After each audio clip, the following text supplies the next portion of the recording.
Dalam video ni saya nak tunjukkan cara daftar akaun MOVA paling mudah. Okey. Pertama sekali pergi dekat Play Store ataupun App Store.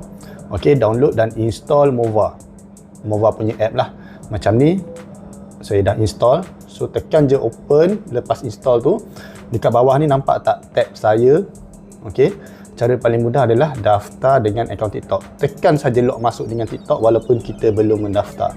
Okey, bila kita tekan dekat sini TikTok, setuju dan teruskan, dia akan automatik daftar lah.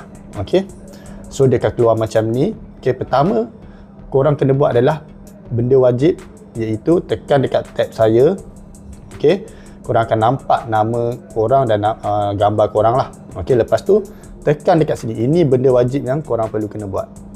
Masukkan kod affiliate. Okey.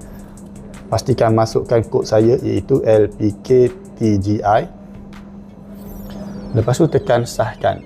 Okey, dah berjaya step pertama. Step yang kedua adalah